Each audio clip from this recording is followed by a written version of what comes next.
ओ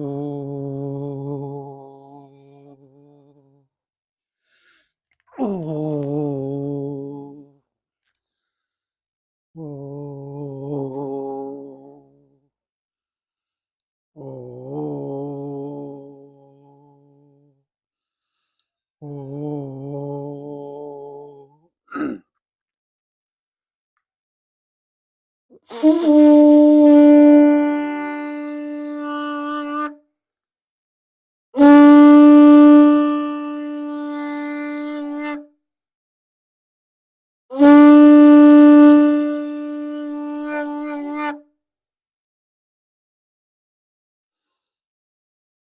ओम त्र्यंबकम यजामहे सुगंधिं पुष्टिवर्धनम् उर्वारुकमिव बन्धनान् मृत्योर्मोक्षयेमामृता।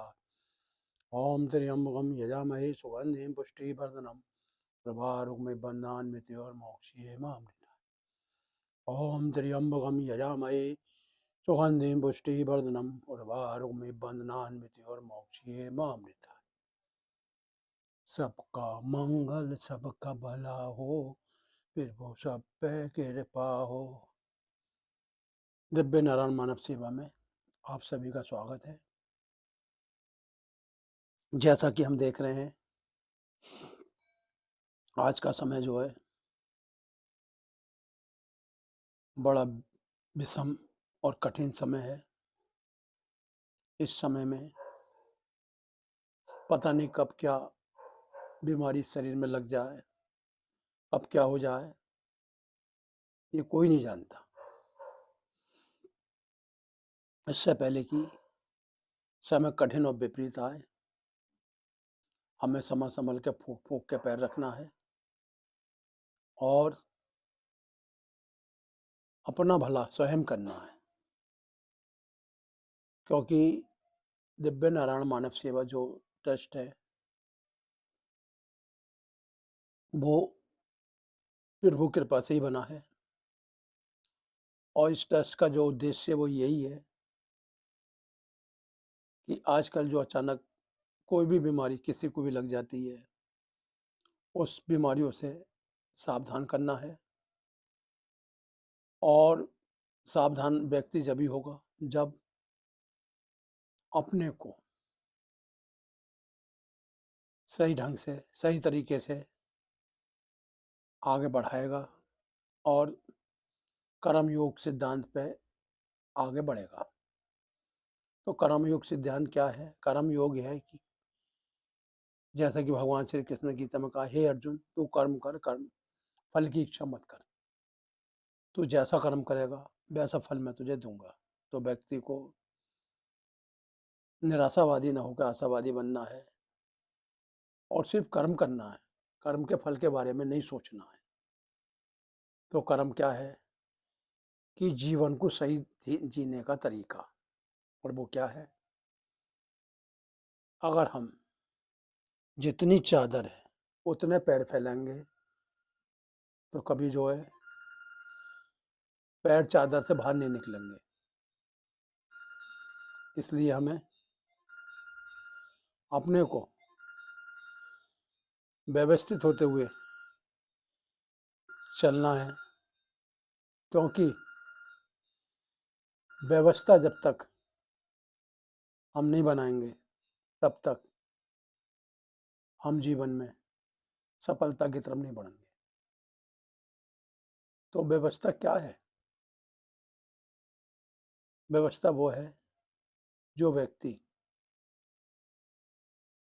नियम से उठेगा, नियम से जो है योगा किया तो प्राणायाम करेगा, नियम से खाना खाएगा और नियम से सोएगा। ऐसा व्यक्ति जीवन में कभी न रोगी होगा न दुखी होगा।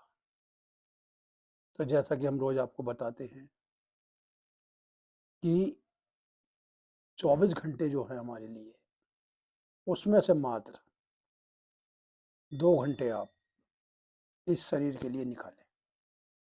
22 घंटे में आप कोई भी कार्य करें, कुछ भी करें, आप स्वतंत्र हैं। इसलिए हमें ये 2 घंटे जो हैं आने वाले हमारे 2 जन्मों को सुधार देंगे। इसलिए हमें धैर्यपूर्वक होके प्राणायामों का अभ्यास करना चाहिए, आसनों का अभ्यास करना चाहिए, जल नित्य पीना चाहिए 4 गिलास, जिससे जो है हमारी इस बॉडी का बैलेंस बना रहे। तो शुरुआत करते हैं भस्त्रिका प्राणायाम के साथ। भस्त्रिका क्या है कि ये 2 हमारी जो नासिका के छिद्र हैं, उल्टे छिद्र का नाम है चंद्र नाड़ी और सीधे का नाम है सूर्य नाड़ी।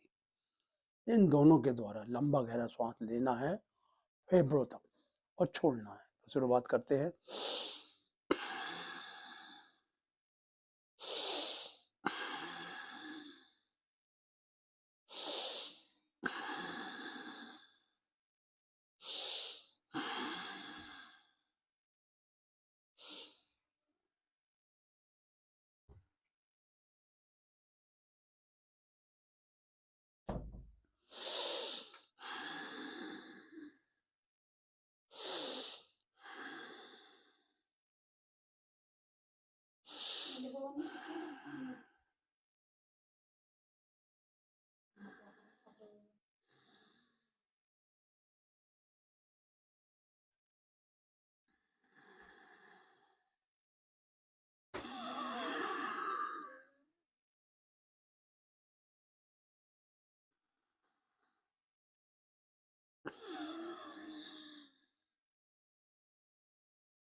ये जो हमारी 2 फेफड़े हैं, इनके अंदर फुल श्वास हम भरते हैं और छोड़ते हैं। तो इन फेफड़ों के अंदर जो आपके 7 करोड़ 30 लाख छिद्र हैं, जिसमें कि मात्र 2 करोड़ खुले हुए हैं। वो भी जब हम जो है लगातार टहल रहे हैं, अभ्यास कर रहे हैं। लेकिन अगर हम रोज 1 घंटे इस प्राणायाम और आसनों को कर लेते हैं, तो मैं समझता हूँ कभी ये फेफड़े आपके फेल नहीं होंगे, इनमें दाग नहीं बनेगा, टीबी नहीं बनेगी और आपका जीवन जो है कभी अंधकार में नहीं जाएगा। अंधकार में जीव कब जाता है? जब शरीर के अंदर रोगों से लड़ने की ताकत कम हो जाती है। और रोगों से कब लड़ा जाता है? जब हम इन अभ्यास को करते रहते हैं, तो रोग टिकता ही नहीं है। एक बार फिर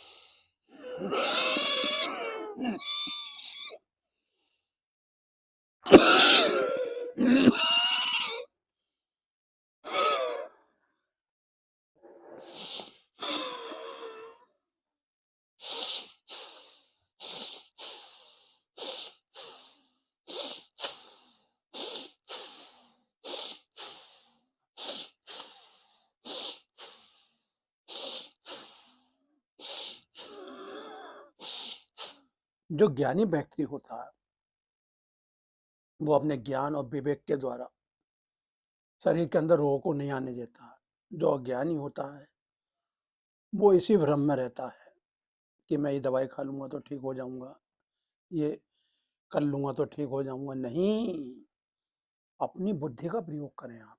और बुद्धि कब मिलती है? जब हम प्राणायाम क्रिया करते हैं। एक बार फिर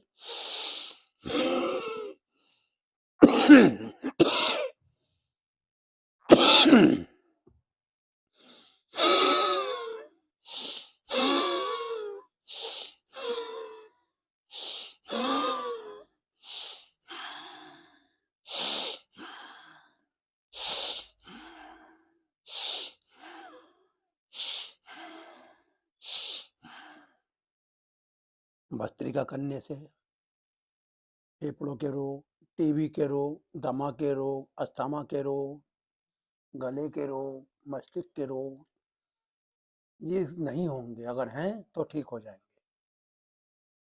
इसके बाद कपालभाति, श्वासों को बाहर और पेट अंदर।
ईश्वर ने आपको ये जो मनुष्य जीवन दिया है, बड़ा अनमोल है। अगर आपने इसकी कीमत नहीं चुकाई तो फिर पता नहीं आपको दोबारा मिले ना मिले, इसकी कीमत क्या है कि इसके अंदर जो ईश्वर ने आपको पार्ट्स दिए, हार्ट दिया, लीवर दिए, किडनी दिए, अग्नाशय और अमाशय, उसकी सुरक्षा करना आपका दायित्व बनता है।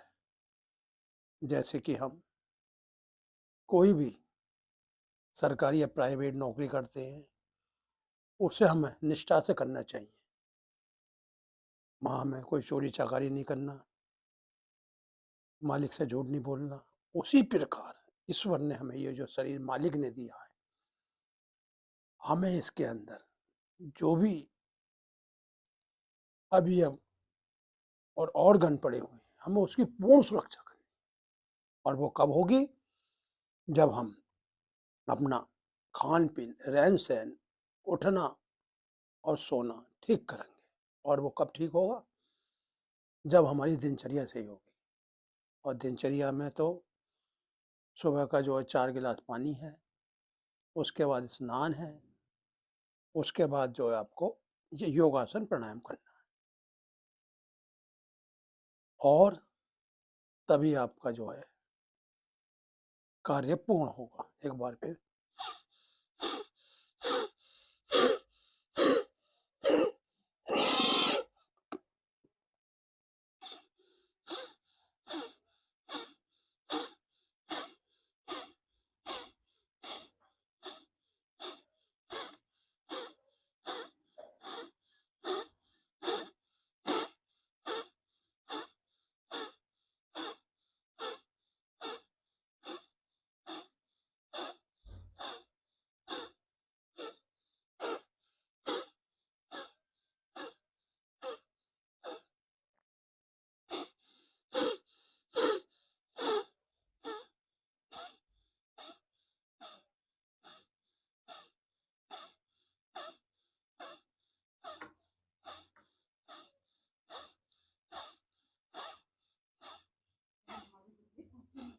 हम्म हम्म फिर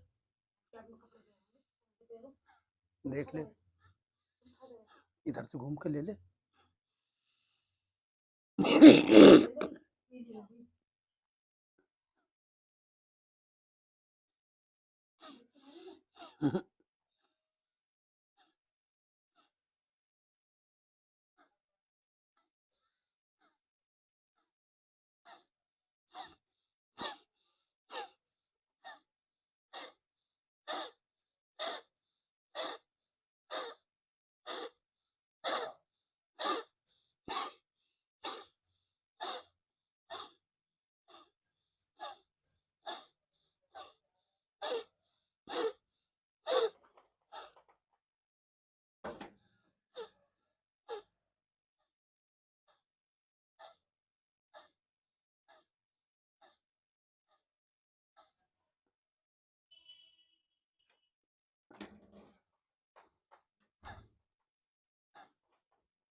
कपालभाति करने से जो हमारी भूख और प्यास है वो कंट्रोल होती है।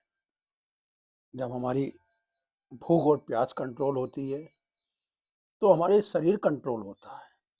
यानी कि जो लोग बहुत दुबले हैं वो ठीक हो जाते हैं, और जो बहुत मोटे हैं वो पतले हो जाते हैं। लेकिन रोज 20 मिनट से लेकर आधा घंटे तक एक कपालभाति को करना पड़ेगा।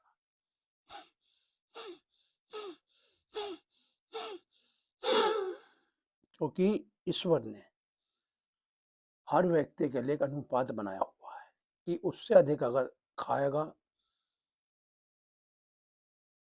तो नहीं, शरीर के अंदर धातु बनेंगे, और कम खाएगा तो नहीं बनेगी। यानी कि खाने की एक माप है। वो नाप क्या है कि सबसे पहले इस शरीर की शुद्धि होनी चाहिए, क्योंकि इस शरीर के अंदर 70-75% जो जल है। यानी कि पहले इसे जो है जल से जो है पूर्ण करना चाहिए। वो कैसे होता है कि आप जो दिन भर मेहनत करते हो, खाते पीते हो, चरते हो, अंदर जो है भोजन जाता है, सड़ता है, पचता है, गलता है, उसे ठीक तरीके से उसका कार्य हो अंदर। उसके लिए हमें सुबह 4 गिलास जो है गुनगुना पानी पीना चाहिए, जिससे जो है अंदर की जो भी अशुद्धि है, विकृति है, वो सब मल मूत्र के रास्ते बाहर निकले। यानी कि हमारी आंतें भी साफ रहनी चाहिए और हमारे गुर्दे भी ठीक रहने चाहिए। उसके बाद ही आपकी जठराग्नि तीव्र होती है। अच्छा, जो लोग सुबह गुनगुना जल पीते हैं, उसे पीने से इतने लाभ हैं, इतने लाभ हैं, मैं आपको बता नहीं सकता। दूसरी बात, नाश्ते में जहाँ तक हो तला भुना ना लें। या तो आप जो है भुने हुए चने ले लें, गुड़ ले लें, 1 गिलास दूध ले लें, या रात को जो है 10-12 मुनक्के भिगो दें, 1-2 बादाम भिगो दें, उसे जो है पीस के दूध के साथ ले लें। दूसरी बात, दोपहर का जो भोजन है वो 12 बजे से 2 बजे के बीच जो खा लेना चाहिए, क्योंकि उसके बाद फिर अगले भोजन की तैयारी हो जाती है शाम की। तो उस भोजन को लेने से पहले पलंग पे बैठ के कभी भोजन नहीं करना चाहिए, क्योंकि वो भोजन जो है वो राक्षस या दैत्यों का शिकार होते हैं। भोजन हमेशा जमीन पे ही बैठ के करना चाहिए। और भोजन करने से पहले उस जगह को जल के द्वारा पवित्र कर लेना चाहिए, क्योंकि वो भोजन जो है प्राणों को भी अर्पण होता है, हमारे पूर्वजों को भी, सबको अर्पण होता है। उस भोजन में कम से कम 250 ग्राम से लेकर 300 ग्राम सलाद होना चाहिए। खीरा हो, टमाटर हो, मूली हो, गाजर हो, चुकंदर, जो भी हो, आराम से काटें उसे। फिर उसमें थोड़ा जो है अदरक, यानी कि जरा सा उसके छोटे टुकड़े करके वो उसमें मिला लें, और हल्का सा काला नमक, और हल्का सा चाहो तो नींबू भी, अगर खांसी या गला बंद रहता है तो नहीं लेना। उसके बाद आप पहले सलाद खाएं। सलाद के बाद मैं समझता हूँ कि आपका जो है 60% जो है पेट सलाद से भर जाएगा। अब रहा 40%। 40% में आप 2 या 3, जैसी आपकी भूख है उसके, मतलब भूख से है, 4 रोटी की भूख है तो आप 3 ही खाएंगे। उससे क्या है कि आपके अंदर जो रस बन रहे हैं, जो 7 धातु बन रही हैं, उसके बनने की व्यवस्था ठीक हो जाएगी। यानी कि जो गड़बड़ है चल रही है अंदर, वो ठीक बन जाएगी। जब सातों धातु ठीक बनेंगी तो जो भी हमारी चर्बी है या बहुत पतले हैं, गालों में गड्ढे रहते हैं, वो धीरे धीरे ठीक होने लगेंगे। या शरीर में कोई बीमारी है, एलर्जी है, सोराइसिस है, या नसों के रोग हैं, या हड्डी रोग है, वो धीरे धीरे धीरे जब आपका सातों धातु ठीक से बनेंगे तो धीरे धीरे करके वो चीज़ ठीक हो जाएगी।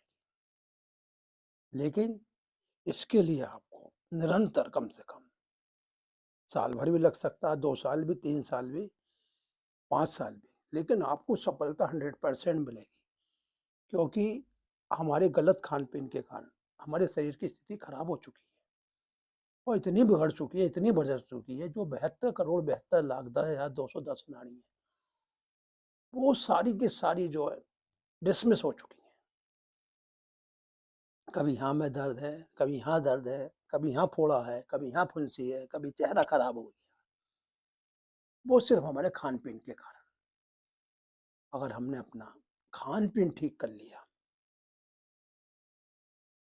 तो जो आपका इस समय की जो आयु है वो तो मैं नहीं कहता, लेकिन आने वाले समय जो है आपके लिए अच्छा ही जाएगा, शुभ ही बीतेगा। क्योंकि ये जो शरीर की रचना है हमारे खान पीन पे ही आधारित है। अगर हमारा खान पीन सात्विक होगा, शुद्ध होगा, तो जो आपके अंदर तमस बढ़ चुकी है या रजस बढ़ चुकी है वो धीरे धीरे समाप्त हो जाएगी। क्योंकि भगवान श्री कृष्ण ने कहा कि शुद्ध आहार और शुद्ध व्यवहार, यानी जो व्यक्ति शुद्ध भोजन लेता है और शुद्ध रहन सहन करता है वो जीवन में कभी परेशान नहीं रहता। उसके बाद भोजन करने के बाद आप चाहें तो थोड़ी देर बाद एक गिलास मट्ठा जो खट्टा ना हो, अगर गाय का दूध का मिल जाए तो बहुत ही बढ़िया है, अगर भैंस का है चलो कोई बात नहीं, उसे चला लेंगे और गुड़ की दही के साथ उसका सेवन करेंगे। कभी भी आपके आंतों में इन्फेक्शन नहीं होगा और आंतों के रोग नहीं होंगे। जिन दिनों में बेल आता हो, अगर आप रोज नित्य बेल का शरबत बनाते हैं घर पे और पीते हैं, और अगर आपने 40 दिन बेल का शरबत पी लिया तो आपकी आंतें बिल्कुल नई हो जाएंगी। दूसरी बात, जिन व्यक्तियों को हड्डियां कमजोर हैं, मांसपेशियों में ताकत नहीं है, उन्हें अश्वगंधा चूर्ण भी होता है, टेबलेट भी होती है, शतावरी चूर्ण, इन दोनों में से एक एक चम्मच गुनगुने पानी से या दूध से, जिससे चाहे आप ले सकते हैं, तो आपका जो है ये हड्डी मांस वगैरह भी सब ठीक हो जाएगी। अब इसके बाद हम आपको बाह्य बंद बताते हैं। बाह्य बंद में क्या है कि जो हमारी सोच जाने की इंद्री है, मल द्वार, उसका हमें संकोचन करना है, वो कहलाता है मूल बंद। और खींच के रोक लें तो उसे अश्वनी मुद्रा भी कहते हैं, यानी कि घोड़े वाली मुद्रा। वो कैसे करना है कि हमें श्वास को पहले लंबा लेना है, फिर छोड़ देना है, फिर गुदा चक्र का संकोचन।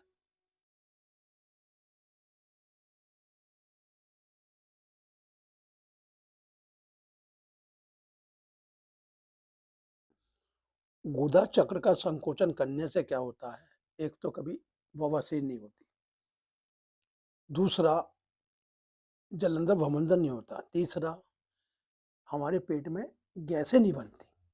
करने का तरीका आसान है, श्वास भरा, छोड़ा,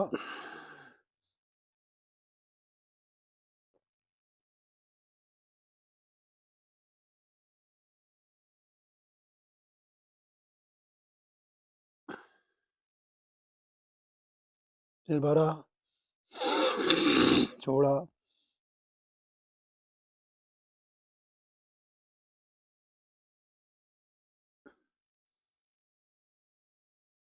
फिर छोड़ा, फिर खींचा,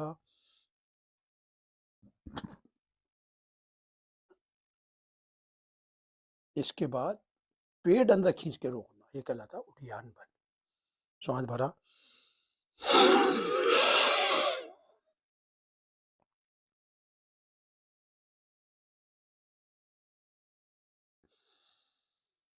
पेट को इसलिए खींचते हैं कि हमारी आंतों में जो है कवज ना रहे, अंदर मल रूपी गांठें ना बने, जिसके कारण पेट में पीड़ा रहती है।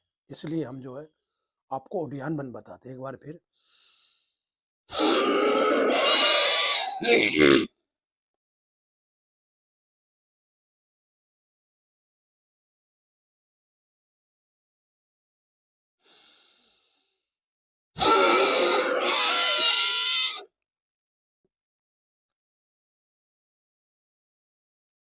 इसके बाद थोड़ी को कंठ से दबाना है।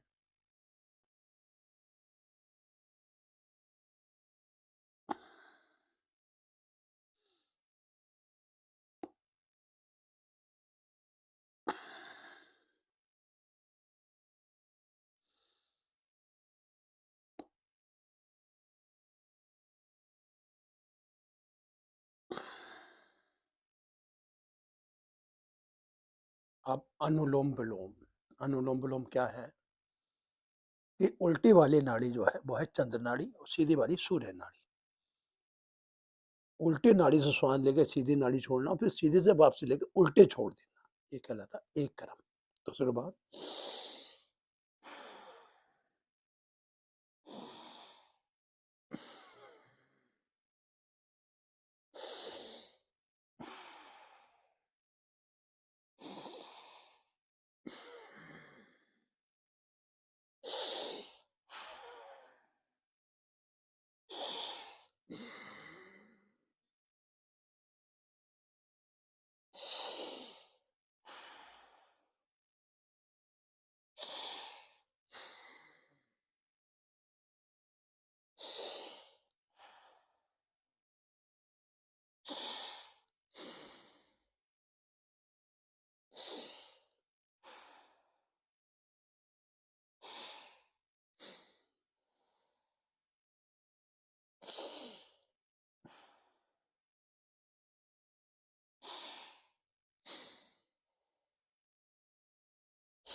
अनुलोम-विलोम करने से क्या होता है कि जो हमारे मस्तिष्क में रक्त जम जाता है, जो नक्सी चल जाती है, वो नहीं चलेगी। दूसरा, जो आँखों में पीड़ा रहती है, दर्द रहती है, वो नहीं होगा। तीसरा, आँखों में जो धुंधलापन है या देखने की ज्योति कम हो गई है, वो नहीं होगी। क्यों नहीं होगी?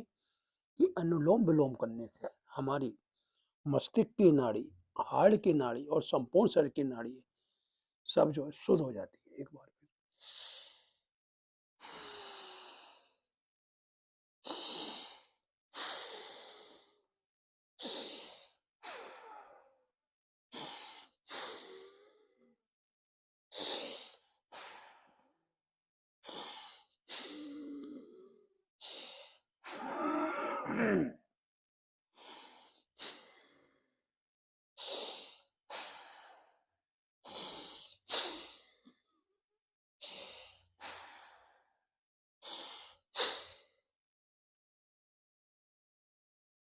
अनुलोम-विलोम करने से बंद हार्ट की जो नसें हैं, वो खुल जाती हैं।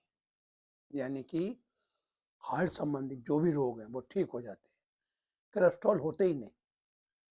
लीवर जो कमज़ोर पड़ जाता है, काला पड़ जाता है, वो कभी पीला या काला होगा ही नहीं। यानी कि लीवर भी एक्टिवेट रहेगा, जिससे संपूर्ण शरीर बने और संपूर्ण बॉडी में उसकी धारा प्रवेश करे। एक बार फिर।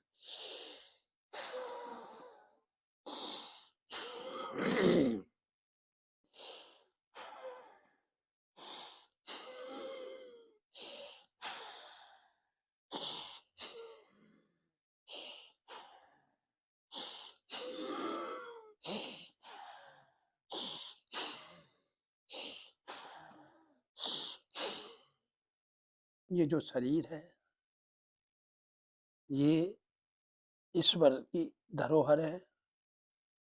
हमें तो कर्म करना है, बाकी फल ईश्वर को देना है। इसलिए हमें जो है आकर्मी होकर नहीं जीना है। दुख मिले, सुख मिले, लाभ मिले, हानि मिले, यश मिले, प्रशंसा मिले, मान मिले, अपमान मिले, ये सब जो है बीत जाने वाले हैं। जो ना बीतता है, वो हमारा कर्म। कर्म को हमें रोज करना चाहिए। कर्म से कभी हमें मुँह नहीं मोड़ना चाहिए। आप उज्जाई प्राणायाम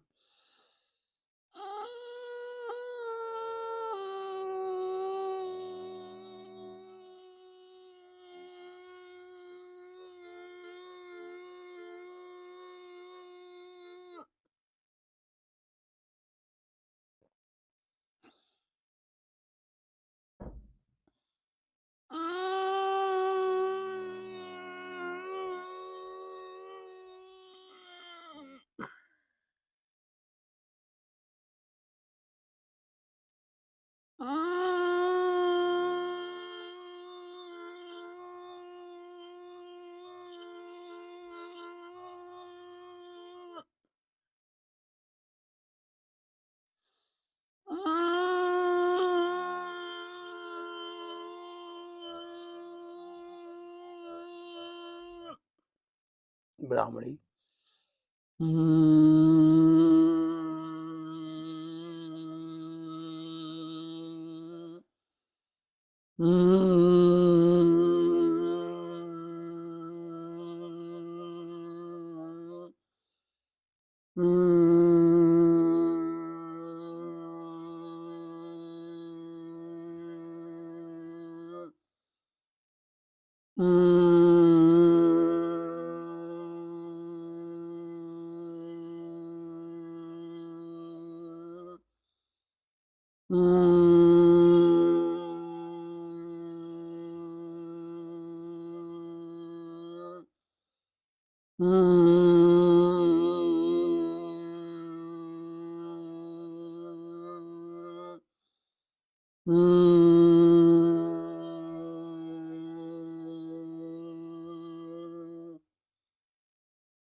नारायण 1, नारायण 2, नारायण 3, नारायण 4, नारायण 5, नारायण 6, नारायण 7, नारायण 8, नारायण 9, नारायण 10, नारायण 11, नारायण 12, नारायण 13, नारायण 14, नारायण 15, नारायण 16, नारायण 17, नारायण 18, नारायण 22, नारायण 23, नारायण 24, नारायण 25, नारायण 26, नारायण 27, नारायण 28, नारायण 29, नारायण 30, नारायण 31, नारायण 32, नारायण 33, नारायण 34, नारायण 35, नारायण 36, नारायण 40, नारायण 41, नारायण 42, नारायण 43, नारायण 44, नारायण 45, नारायण 46, नारायण 47, नारायण 48, नारायण 49, नारायण 50, नारायण 51, नारायण 52, नारायण 53, नारायण 54, नारायण 55, नारायण 57, नारायण 58, नारायण 59, नारायण 60, नारायण 61, नारायण 62, नारायण 63, नारायण 64, नारायण 65, नारायण 66, नारायण 67, नारायण 68, नारायण 69, नारायण 70, नारायण 71, नारायण 72, नारायण 73, नारायण 74, नारायण 75, नारायण 76, नारायण 77, नारायण 78, नारायण 79, नारायण 80, नारायण 81, नारायण 82, नारायण 83, नारायण 84, नारायण 89, नारायण 90, नारायण 91, नारायण 92, नारायण 93, नारायण 94, नारायण 95, नारायण 96, नारायण 97, नारायण 98, नारायण 99, नारायण 100, नारायण 101, नारायण 102, नारायण 103, नारायण 104, नारायण 105, नारायण 106, नारायण 107, नारायण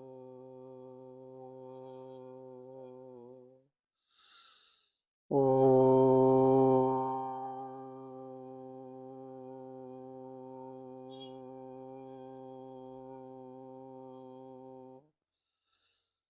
ओम दियो शांति, अंतरिक्षम शांति, शांतिरापा शांति, रोचे शांति, वनस्पति शांति, विश्वदेवा शांति, ब्रह्मा शांति, सर्वम शांति, शांति रे श्यामा शांति रे ओम शांति शांति शांति।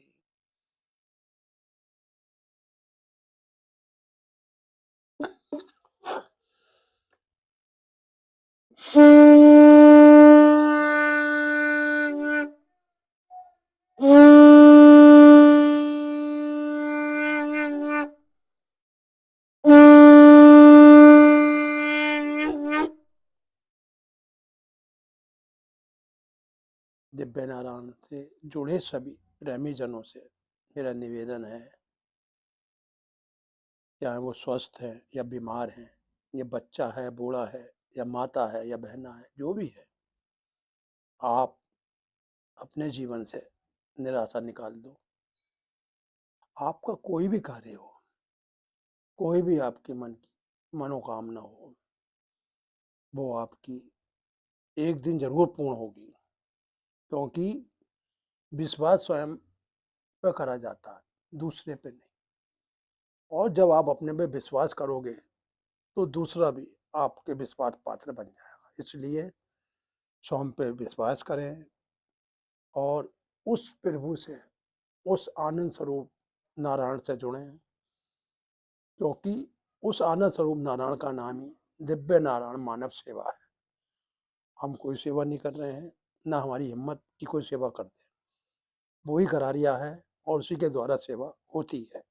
इसलिए आप अधिक से अधिक दिव्य नारायण मानव सेवा ट्रस्ट से जुड़ें, अपना सहयोग करें, अपना योगदान करें और कंधे से कंधा मिला के आगे बढ़ें। तभी जो है हमारा भारतवर्ष रोग मुक्त हो पाएगा और दोबारा भारत जो विश्व गुरु के पद पर असीम होएगा। ये मेरी अपने हृदय से कामना है। जय श्री राम, जय श्री राम। और सभी के दुख दूर होंगे, सबके दुख दूर करेंगे। श्री राम, जय राम, जय राम, श्री राम, जय राम।